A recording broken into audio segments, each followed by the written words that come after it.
আৰু এইখিনি মুহূৰ্তত আমি এক সংবাদ মেললৈ লৈ যাম আপোনালোকক সংবাদ মেল সম্বোধন কৰিছে এই মুহূৰ্তত দেখুৱাইছো সংবাদ মেলৰ পোনপটীয়া সম্প্ৰচাৰ तो राहुल गांधी ने 2019 में जो बोला था वो सोच समझकर बोले थे।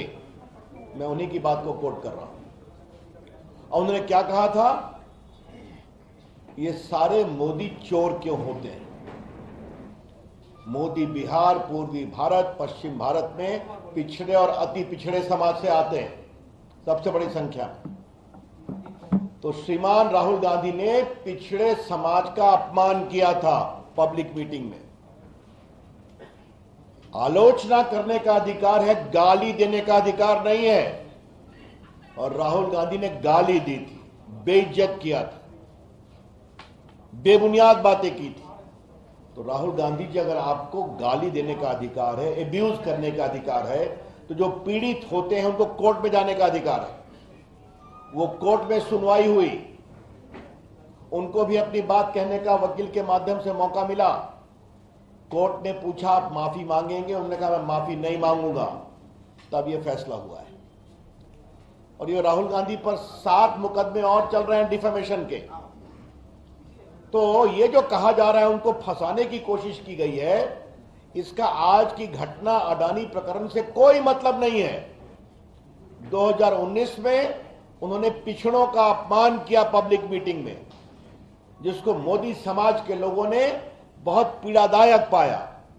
और वहां केस हुआ, पटना में भी सुशील मोदी ने केस किया हुआ है, वहां भी कार्रवाई चल रही है। तो ये बात मैं पहली बात कहना चाहूंगा। दूसरी बात, और ये बहुत इंपॉर्टेंट है, कि राहुल गांधी जी कुछ अगर सोच समझकर बोलते हैं तो भाजपा ये मानती है उन्होंने जानबूझकर पिछड़ों का अपमान किया है, और भाजपा इसकी पूरी भर्त्सना करती। और देश भर में हम राहुल गांधी के खिलाफ पिछड़ों के अपमान के लिए जबरदस्त आंदोलन करेंगे भाजपा की ओर से, यह हम कहना चाहते हैं। अब दूसरी बात और भी गंभीर है। राहुल गांधी को सजा हुई सूरत कोर्ट में, उनके पास बड़े बड़े वकीलों की फौज है। जरा पत्रकार मित्र शांत रहें कृपा करके। बड़े बड़े वकीलों की फौज है। देश के बड़े बड़े वकील राज्यसभा में बैठे हैं कांग्रेस की ओर से। वो लोग सूरत में जाके सेशन कोर्ट में स्टे क्यों नहीं आग्रह किया? वो हाई कोर्ट क्यों नहीं गए? वो सुप्रीम कोर्ट क्यों नहीं गए? यही कांग्रेस के प्रवक्ता पवन खेड़ा का मामला था। दिल्ली हवाई अड्डे पर कुछ हुआ, जहां उन्होंने कहा था मोदी तेरी खबर खुदेगी, और बहुत कुछ कहा था। तो 1 घंटे में सुप्रीम कोर्ट से वो स्टे ले आए। तो कांग्रेस की वो फौज राहुल गांधी पर खामोश क्यों थी? भाजपा ये सवाल उठाना चाहती है। राहुल गांधी अकेले नहीं है, 32 लोगों को डिस्क्वालीफाई किया गया है देश भर में। उसमें 6 भाजपा के लोग भी डिस्क्वालीफाई हुए हैं, सजा हुई, डिस्क्वालीफाई हो गए। उसमें अखिलेश सिंह की पार्टी के हैं, उसमें लेफ्ट के लोग हैं, उसमें कांग्रेस के लोग हैं। बिहार में लालू प्रसाद जी डिस्क्वालीफाई हुए, जयललिता डिस्क्वालीफाई हुई। अभी जो मोकामा का बाई इलेक्शन हुआ था, वो तो सजा के बाद ही डिस्क्वालीफाई हुए थे। जब देश का कानून है कि आपको 2 साल की सजा होगी, तो आप तुरंत डिस्क्वालीफाई हो जाएंगे अगर आपके कन्विक्शन को कोर्ट स्टे नहीं करता। उसमें कोई विवेक नहीं है, सुप्रीम कोर्ट कह चुका है दिलीप थॉमस के केस में। तो राहुल गांधी की पार्टी की तरफ से उनको कोर्ट से स्टे दिलाने की कोशिश क्यों नहीं हुई? भाजपा यह कोशिश करना चाहती है। क्या नाखून कटाकर शहीद होने की कोशिश कर रहे हैं? हमारा स्पष्ट आरोप है, जानबूझकर यह नहीं किया गया ताकि कर्नाटक के चुनाव में राहुल गांधी के प्रकरण को भुनाया जाए। और ऐसा संकेत उनकी बहन के साथ साथ बाकी लोगों ने भी कहा है। यह बात हम स्पष्ट कहना चाहते हैं।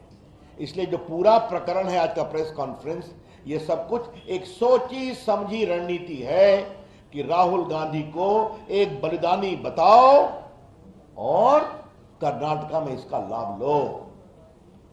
या फिर तीसरी बात है, क्या कांग्रेस के अंदर कुछ अंदरूनी पॉलिटिक्स चल रही है? राहुल को कांग्रेस से हटाओ और कांग्रेस बचाओ। इसका जवाब तो कांग्रेस को देना पड़ेगा। इसलिए मैं फिर कहता हूं कि राहुल गांधी जी आपके कन्विक्शन के बाद आपके यहां बड़े बड़े देश के नामी गिरामी वकीलों की फौज है, उन्होंने स्टे की कोशिश क्यों नहीं की? तो क्या राहुल गांधी जी आपके लिए अलग कानून बनेगा क्या? 32 लोग डिस्क्वालीफाई हुए तो बाई इलेक्शन हुआ, तो आपके लिए क्या अलग कानून बनेगा क्या? उसकी पूरी सूची मैं चर्चा कर चुका हूं, आपको अभी मैंने कुछ संकेत दिए। आज राहुल गांधी ने फिर झूठ बोला। क्या बोला? कि मैंने लंदन में कुछ नहीं कहा था। आज मैंने इस पर दिल्ली में प्रेस किया था। वो जैसे ही हारते हैं तो विदेश में जाकर भारत के लोकतंत्र का विलाप करते हैं। राहुल गांधी की पॉलिटिक्स बहुत सीधी है।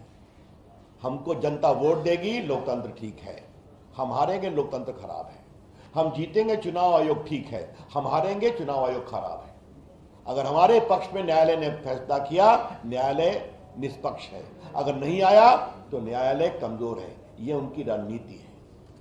अभी वो हारे नागालैंड में, हारे त्रिपुरा में, हारे मिजोरम में, और सब अल्पसंख्यक बहुल इलाके हैं। तो लंदन में जाके बोला। आज उन्होंने क्या कहा? हमने कुछ नहीं कहा है ऐसा कि अमेरिका और यूरोप को इसके बारे में विचार करना चाहिए। राहुल गांधी ने आज फिर झूठ बोला है। इसे राहुल गांधी ने लंदन में क्या कहा है आपको हम सुनाना चाहते हैं। सुनाओ।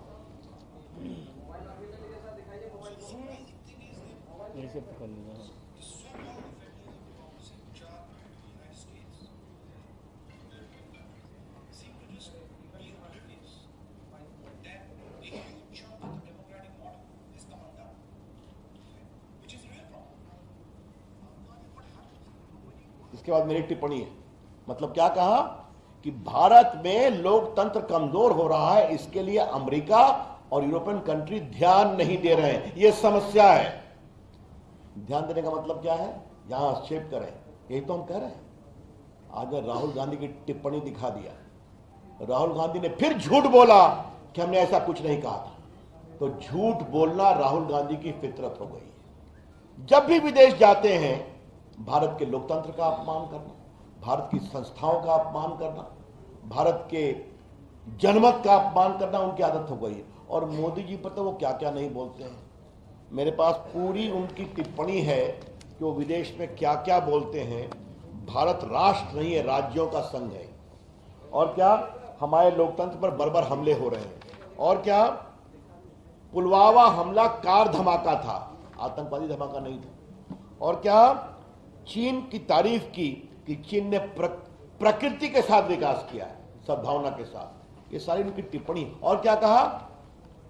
बालाकोट और पुलवामा का सेना सबूत दे कहा था ना। तो सेना की शहादत का सबूत राहुल गांधी मानते हैं। और चीन के अपने ट्रस्ट में पैसे लेते हैं, ये भी आप सभी जानते हैं। दिखा दीजिएगा। ये देखिए उनकी पूरी टिप्पणी सब कोर्ट पर है, कोई नई बात मैं नहीं कह रहा हूं। और याद करिए राहुल गांधी ने क्या कहा था कि हम लोग के फोन में पेगासिस लगाए, कहा था ना। तो क्या कहा? सुप्रीम कोर्ट की कार्रवाई में कहा जिस नेता को लगता है उनके फोन में पेगासिस है तो उनका फोन दे दे। तो राहुल गांधी ने अपना फोन क्यों नहीं दिया? क्योंकि फोन जाता तो फोन से क्या क्या निकलता उसका डर था उनको। तो जब कार्रवाई की बात होगी तो कहेंगे नहीं।